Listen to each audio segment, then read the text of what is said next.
हम नीट 2016 का question discuss कर रहे हैं। क्वेश्चन जो है वो हमसे बोला गया है, the charge flowing through a resistance R varies with time T as Q equals to A T minus B T square where A and B are positive constant, the total heat produce in R is. देखो ये सबसे ज़्यादा पूछे जाने वाला question है और ये डाउट मेडिकल स्टूडेंट्स को आता ही है, तो इसको ध्यान से समझना। क्वेश्चन जो है वो उसमें हमें चार्ज गिवन है, ठीक है। चार्ज जो है वो क्या गिवन है, A T minus B T square, okay. और हमसे क्या पूछा गया, हीट। तो हीट का जो फॉर्मूला होता है वो हमारे पास होता है आई स्क्वायर आर टी, ओके। ये हीट का जो फॉर्मूला है वो तब हम अप्लाई कर सकते हैं जब हमारे पास करंट कांस्टेंट हो।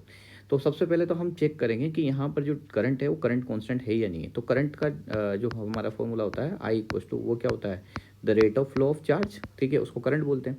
तो यहाँ पर जो करंट है वो हम निकालेंगे सबसे पहले, तो और चेक करेंगे कि ये कांस्टेंट है या नहीं, ठीक है। तो D Q by D T, तो मतलब इसका डिफरेंशिएशन करते हैं चार्ज का टाइम के रेस्पेक्ट में। तो चार्ज का टाइम के रेस्पेक्ट में डिफरेंशिएशन जब मैं कर रहा हूँ तो यहाँ ए टी है, तो ए टी का क्या हो जाएगा ए, और यहाँ टी स्क्वायर का कितना हो जाएगा 2t, ओके। तो यहाँ से जो हमें करंट मिलेगी वो मिलेगी a minus two B T. ये हमारे को काई की वैल्यू मिलेगी, करंट की वैल्यू मिल जाएगी, ओके। तो यहाँ से हमारे पास करंट की वैल्यू मिल गई I equals to A minus two B T. ये हमारे पास क्या हो चुकी, करंट आ चुकी, ठीक है। अब हम ये देख पा रहे हैं यहाँ पे कि करंट जो है वो कांस्टेंट नहीं है, ठीक है। यहाँ पर टाइम का फंक्शन आ रहा है, मतलब करंट वेरी कर रही होगी। करंट वेरी कर रही होगी तो फिर हम आई स्क्वायर आर टी को डायरेक्ट यूज़ नहीं कर सकते।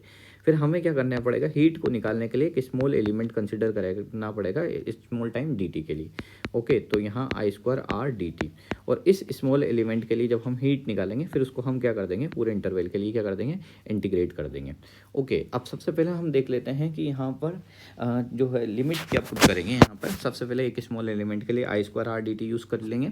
अब देखो जब हम time T equal to zero रख रहे हैं, टाइम की वैल्यू जीरो रखते हैं, तो देखो यहाँ पर ये जो हमारे पास फॉर्मूला है I H equal to I square R T, ये जो फॉर्मूला है H equal to I square R T, इस फॉर्मूले में हम ये देख पा रहे हैं कि यहाँ टी की जगह अगर अपन जीरो पुट करेंगे तो एच इक्वल टू क्या हो जाएगा, जीरो हो जाएगा। तो हीट जो है वो क्या हो जाएगी, जीरो हो जाएगी।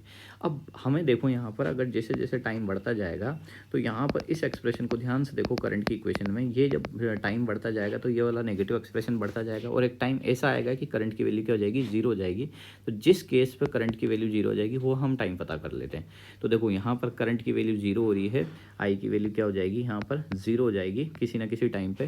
तो यहाँ a minus two B T, तो वो टाइम हम पता कर लेते हैं। तो यहाँ पर देखो two B T equal to A, यहाँ से t की वैल्यू क्या हो जाएगी, a by two B, okay. मतलब ये वो टाइम है जब करंट की वैल्यू जीरो हो जाएगी और जितनी हीट निकलनी थी उतनी हीट, ठीक है, निकल जाएगी। तो यहाँ पर h की वैल्यू कुछ ना कुछ होगी, जितनी मैक्सिमम हीट निकलनी होगी वो निकल जाएगी, और वो टाइम जो होगा वो t इक्वल टू क्या होगा, यहाँ पर t इक्वल टू होगा हमारे पास a by two B, okay. तो यहाँ तक हमें क्या करना पड़ेगा, इसको इंटीग्रेट करना पड़ेगा, ओके। ये समझ में आया होगा। मेन जो कंसेप्ट था वो यही था कि लिमिट क्या पुट की जाए, ओके। तो बढ़ते हैं अब आगे। तो देखो डी एच का इंटीग्रेशन करेंगे तो एच हो जाएगा, और यहाँ upper limit lower limit put करने के बाद हमें क्या मिलेगा, एच ही मिलेगा। अब यहाँ आई की बात कर लेते हैं। तो करंट जो है वो यहाँ पर हमारे पास, यहाँ करंट की जगह ए माइनस टू बी टी रखेंगे, करंट की वैल्यू है, और इसका क्या कर देंगे, स्क्वायर कर देंगे, आर डी टी कर देंगे। यहाँ क्या करेंगे, टी इक्वल टू जीरो, और यहाँ ए टी इक्वल टू क्या करेंगे, A by two B, okay. Clear है। अब यहाँ पर हम क्या बात कर रहे हैं, एच बात कर रहे हैं। तो यहाँ पर ए माइनस टू बी का होल स्क्वायर करेंगे। तो सबसे पहले अपन जो है इसका स्क्वायर ओपन कर लेते हैं। तो ये हो जाएगा हमारे पास टी इक्वल टू जीरो, और ये हो जाएगा T A by two B, okay. तो यहाँ पर स्क्वायर ओपन करते हैं। तो यहाँ पर क्या हो जाएगा, ए स्क्वायर, ठीक है, A square plus B square, four B square T square, okay. A square plus B square minus two A B, तो टू जो है फोर हो जाएगा, four A B T, okay. और ये हो जाएगा आर डी टी। ऐसा करते हैं, आर को भी बाहर निकाल देते हैं।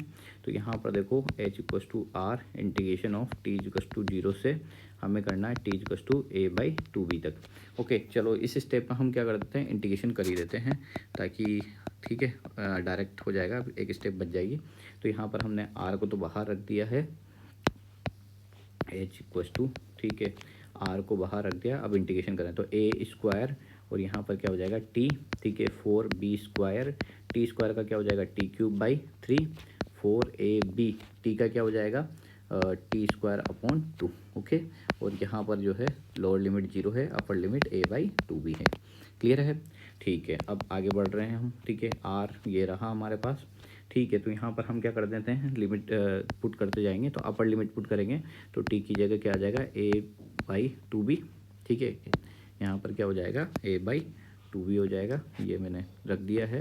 4b² बाई 3 अलग रख दिया, टी की जगह क्या होगा, ए बाई टू बी का होल क्यूब 4, ठीक है। 4 हो गया यहाँ पे, बाई 2 हो गया, ये ए बी यहाँ निकाल दिया, और यहाँ ए बाई टू बी का क्या कर देंगे, स्क्वायर, ओके। और माइनस लोअर लिमिट पुट करोगे तो जीरो होने के बाद पूरी टर्म क्या हो जाएगी, ज़ीरो हो जाएगी, तो उसको लिखने की ज़रूरत नहीं है हमें, ओके। यहाँ पर देख लेते हैं, तो ए क्यूब बाई टू बी हो जाएगा यहाँ पे, ओके। और इसको सोल्व करेंगे तो देखो यहाँ ध्यान से सोल्व करना आपको, 4a क्यूब बी स्क्वायर, ठीक है, 3, ठीक है। और यहाँ 2 का क्यूब कितना हो जाएगा, 8, बी का क्यूब कितना हो जाएगा, बी क्यूब। क्लियर है, समझ में आ रहा होगा आपको, आई होप। और यहाँ पर देखो 4a² और ए क्यूब बी, ठीक है, 2 बाहर है ही सही, 2 का स्क्वायर 4 और बी का स्क्वायर b², ठीक है। ये बाद वाली टर्म पूरी लोअर लिमिट पूरी जीरो हो जाएगी।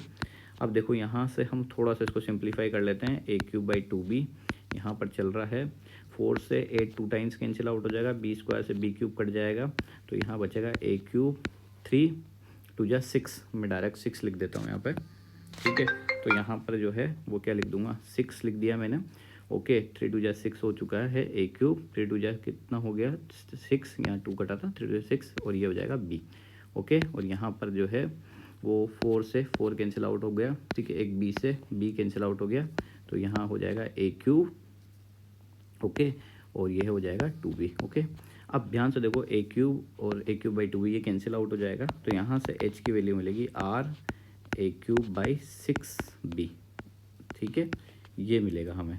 तो ये ऑप्शन कौन से में है, option number A cube r by 6b, option number second जो है वो क्या हो जाएगा, करेक्ट ऑप्शन हो जाएगा। आई होप आपको क्वेश्चन समझ में आया होगा। Thank you for watching.